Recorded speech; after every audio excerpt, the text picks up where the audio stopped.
ఈ సందర్భంలో చాలా కీలకంగా వినిపించిన మాటలు మాత్రం ఏంటంటే ఆర్థికంగా చాలా ఇబ్బందులు ఉన్నాయి రాష్ట్రంలో కాబట్టి కొన్ని కార్యక్రమాలు చేయాలంటే ఖచ్చితంగా అభివృద్ధి అన్నది చాలా కీలకంగా మారింది. అందులో భాగంగా ఏవైతే పెట్టుబడులను ఆహ్వానించేందుకు అవసరమైన ప్రణాళికను రూపొందించుకుని దాంట్లో భాగంగానే ఇప్పటికే ఒకసారి దావోస్కి వెళ్ళి వచ్చారు. ఇప్పుడు మరొకసారి యుఎస్ పర్యటన చేపట్టినట్టుగా కూడా చెప్పిన విషయం మనకు అర్థమైంది. అయితే యుఎస్కి వెళ్ళడం ద్వారా ఎవరైతే మన దేశం నుంచి వెళ్ళి విదేశాల్లో ఉన్నవాళ్ళు కానివ్వండి, లేకపోతే విదేశాల్లో ఉంటూ భారతదేశంలో పెట్టుబడి పెట్టాలని ఆసక్తి ఉన్న వాళ్ళందరినీ ఆహ్వానించే ప్రయత్నం చేస్తున్నాం. అందులో భాగంగా మనం చూస్తున్నాం, ఒకటి సీఎం రేవంత్ రెడ్డి వెళ్ళారు, అతనితో పాటు మంత్రి శ్రీధర్ బాబు కూడా అక్కడికి వెళ్ళి వాళ్ళందరినీ ఆహ్వానించే ప్రయత్నం చేస్తున్నారు. ఈ సందర్భంలో కొన్ని అక్కడ ఎంఓయూలు జరుగుతున్న నేపథ్యంలో దీన్ని కేవలం ఒక డ్రామాగా కొట్టిపారేసే ప్రయత్నం బీఆర్ఎస్ పార్టీ చేస్తోంది. అంతేకాకుండా ఇప్పటికే ఎంఓలైన కొన్నింటి మీద కూడా తమదైన శైలిలో ఆరోపణలు వినిపించే ప్రయత్నం చేస్తుంది. ముఖ్యంగా స్వచ్ఛ బయో కంపెనీ అవుతుంది, దాని దాదాపుగా 1000 కోట్ల రూపాయలతో వాళ్ళు ఇక్కడ సంస్థని ప్రారంభించడం, కార్యకలాపాలు ప్రారంభించే ముందు అది కేవలం రేవంత్ రెడ్డికి సంబంధించిన కుటుంబ కంపెనీగా ఆ 1000 కోట్లను ఒక స్కామ్గా అభివర్ణించే ప్రయత్నం బీఆర్ఎస్ పార్టీ చేస్తున్న నేపథ్యము. అంతేకాకుండా అక్కడ నుంచి వస్తున్న ఏవైతే పెట్టుబడులు ఉన్నాయో దానికి సంబంధించి కూడా ఇంకొక వర్షం వినిపించే ప్రయత్నం చేస్తున్నారు. ఇంతకీ ఏంటి ఇప్పుడు ఏవైతే పెట్టుబడులు వస్తున్నాయో పెట్టుబడులు కాదా, కేవలం అవన్నీ డ్రామాల్లాగానో లేకపోతే ప్రజల్లో ఏదో ఒక మాయను సృష్టించే ప్రయత్నం చేస్తోందన్న ఒక అనుమానం వ్యక్తమవుతున్న నేపథ్యంలో అసలు ఏం జరుగుతుందన్న విషయంపై ఇవాళ మనము చర్చను చేపట్టాము. అందులో పాటు మనతో పాటు లైవ్లో జాయిన్ అవుతున్నారు ప్రొఫెసర్ శేషు గారు, అలాగే మనతో పాటు విశ్లేషకులు పాపారావు గారు కూడా మనతో పాటు జాయిన్ అవుతున్నారు. బీఆర్ఎస్ పార్టీ నుంచి నరేష్ ప్రజాపతి మనతో పాటు లైవ్లో జాయిన్ అయ్యారు. మొదటగా శేషు గారి దగ్గరికి వెళ్దాం. శేషు గారు, ఇవాళ మనం చూస్తే ఏదైతే పెట్టుబడుల ఆకర్షణ అన్నది ఇవాళ ఆల్మోస్ట్ ప్రతి రాష్ట్రానికి చాలా కీలకమైన ఒక ప్రహసనంగా మారిపోయింది. ఆ పెట్టుబడులను తీసుకొస్తే కానీ ఇవాళ డెవలప్మెంట్ చేసే పరిస్థితి లేని సందర్భంలో కొన్ని కామన్ ప్లాట్ఫామ్స్ దొరుకుతున్నాయి మనకి, దావోస్ లాంటివి, లేకపోతే ఇలా ప్రత్యేకంగా ముఖ్యమంత్రి వెళ్ళి ఇక్కడ ఉన్న పరిస్థితులను వివరించి ఇక్కడ ఉన్న అవకాశాలని వాడికి ఎక్స్ప్లెయిన్ చేసి ఇక్కడ పెట్టుబడులు పెట్టమని రిక్వెస్ట్ చేసే పరిస్థితి మనకు అనిపిస్తుంది. సో ఈ పెట్టుబడుల ఆహ్వానానికి సంబంధించి ఎలా చూడాలంటారు? అందరికి నమస్కారం. ఇటీవల ఢిల్లీలో ప్రధానమంత్రి అధ్యక్షతన నీతి ఆయోగ్ సమావేశం జరిగింది. అఫ్ కోర్స్ తెలంగాణ రాష్ట్ర ముఖ్యమంత్రి ఆ నీతి ఆయోగ్ సమావేశానికి వెళ్ళలేదు, కానీ దాంట్లో ప్రధానమైనటువంటి అభిప్రాయము ప్రధానమంత్రి గారు చెప్పింది ఏంటంటే, బలమైనటువంటి రాష్ట్రాలు ఉంటే బలమైనటువంటి దేశంగా ఎదుగుతుంది, కాబట్టి రాష్ట్రాలు బలంగా ఎదగటానికి విదేశీ ప్రత్యక్ష పెట్టుబడులను ఆకర్షించాలి రాష్ట్రాలు అనేటటువంటి ఒక స్పష్టమైనటువంటి సందేశము రాష్ట్రాలకు ఆ నీతి ఆయోగ్ సమావేశంలో ప్రధానమంత్రి ఇచ్చారు. అందుకని దేశంలో చాలా రాష్ట్రాలు ఇవాళ ఇతర దేశాల నుంచి, లేకపోతే స్వదేశంలో ఉన్నటువంటి పెద్ద కంపెనీల నుంచి, అబ్రాడ్ లో ఉన్నటువంటి ఫారిన్ కంపెనీల నుంచి పెద్ద ఎత్తున పెట్టుబడులను ఆకర్షించడానికి ప్రయత్నాలు చేస్తున్నారు.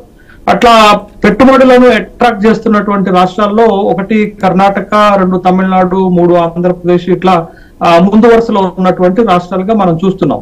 తెలంగాణకు ఉన్నటువంటి అత్యంత ప్రధానమైనటువంటి అసెట్ ఏంటి అని అంటే, హైదరాబాద్ అనేటటువంటి ఒక క్యాపిటల్, ప్రపంచ ప్రఖ్యాతిగాంచినటువంటి హైదరాబాద్ ఉండటం తెలంగాణకి ఒక అడ్వాంటేజ్.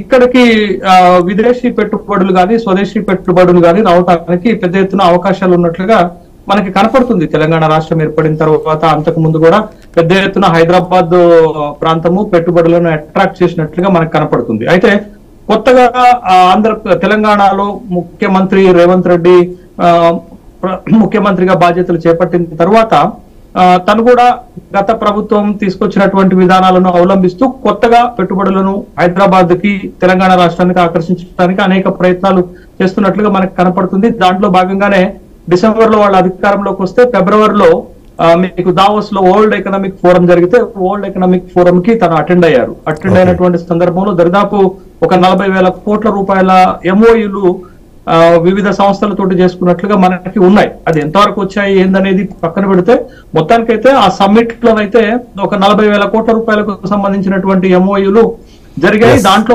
భాగంగా వచ్చిందే కదా స్కిల్ యూనివర్సిటీ హైదరాబాద్ లో ఎస్టాబ్లిష్మెంట్ అనేది, అదొక అంకం. అయితే తర్వాత ఇప్పుడు శాసనసభ ఎన్నికలు అయిపోయినాయి, తర్వాత లోక్సభ ఎన్నికలు అయిపోయిన తర్వాత కొంత పరిపాలన పైన దృష్టి పెట్టినటువంటి రేవంత్ రెడ్డి హైదరాబాద్ డెవలప్మెంట్ పైన పెద్ద ఎత్తున ఫోకస్ పెట్టినట్టుగా మనకు కనపడుతుంది. ఎందుకంటే మీరు హైదరాబాద్ డెవలప్మెంట్ ద్వారానే, హైదరాబాద్ లో ఫెసిలిటీస్ ని పెంచడం ద్వారానే పెద్ద ఎత్తున పెట్టుబడులను ఆకర్షణ చేయొచ్చు అనేటటువంటి ఒక అభిప్రాయంతో హైదరాబాద్ ని 3 జోన్లుగా విభజించడం, హైదరాబాద్ లో మెట్రో విస్తరణ చేయటం, హైదరాబాద్ లో ఇన్ఫ్రాస్ట్రక్చర్ పెంచడం, హైడ్రా లాంటి ఒక వినూత్నమైనటువంటి పథకాన్ని తీసుకురావటం, కొత్తగా ఒక ఫ్యూచర్ సిటీని, అంటే ఇప్పుడు Yes. హైదరాబాద్, సికింద్రాబాద్, సైబరాబాద్ లాగానే ముచ్చర్ల, బేగర్ కంచెలో ఒక 4th సిటీని తీసుకొస్తామనేటటువంటి ఒక ఆలోచనతోటి ఈ ప్రణాళికతో ముందుకు వస్తున్నటువంటి నేపథ్యంలో అమెరికా, సౌత్ కొరియా పర్యటనకి ముఖ్యమంత్రి వెళ్లారు. వెళుతున్నటువంటి సందర్భంలో చెప్పింది ఏంటంటే ఒక 16,000 కోట్ల రూపాయల పెట్టుబడులు లక్ష్యంగా సాధించడానికి ఈ పర్యటనని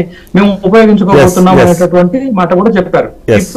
కొంతమేరకు పెట్టుబడులు సాధిస్తున్నట్లుగా కొన్ని ఇంపార్టెంట్ సంస్థలు పెట్టుబడి పెట్టడానికి ముందుకు అవి డిస్కషన్స్ అన్ని ఒక్కొక్కటి అవుతున్నాయి. బట్ ఇదే సందర్భంలో ఇక్కడ రాజకీయాలు ఇంటర్నెట్ గా అర్థమవుతుంది. ఒకసారి పాపారావు గారి దగ్గరికి వెళ్దాం. పాపారావు గారు, ఇప్పుడు మనం చూస్తున్నాము ఒక మాట Yes, yes, శేష్ ఒక మాట గారు, yes. చెప్పినాక Yes. ఒక మాట చెప్పినాక ఇట్లాంటి ఆరోపణలు రావటం ఇదే ప్రథమం కాదు, ఇదే చివరి Yes, కాదు. yes. అదే నా క్వశ్చన్ పాపారావు గారికి అదే క్వశ్చన్ అడుగుతుంది. ఎందుకంటే ఏ ప్రభుత్వం అధికారంలో ఉన్నా ఆంధ్రప్రదేశ్ లో కూడా జగన్మోహన్ రెడ్డి ఒక పెట్టుబడుల సదస్సు నిర్వహిస్తే అది ఏమి పెట్టుబడులు రాలేదు, 13 లక్షల కోట్ల రూపాయల పెట్టుబడులు వచ్చాయని చెప్పారు, స్వదేశీ సంస్థలే వచ్చాయి, ఎంఓఏలు కుదుర్చుకున్నాయన్నట్టు విమర్శ అక్కడ వచ్చింది. Yes. కేటీఆర్ పైన కూడా విమర్శలు వచ్చాయి, ఇప్పుడు రేవంత్ రెడ్డి పై కూడా విమర్శలు అదే వచ్చాయి. అండి ఇది ఒక పాపారావు రాజకీయంగా చూడాల్సిన అంశం. పాపారావు గారు, ఇక్కడ మనం చూసిన ప్రతి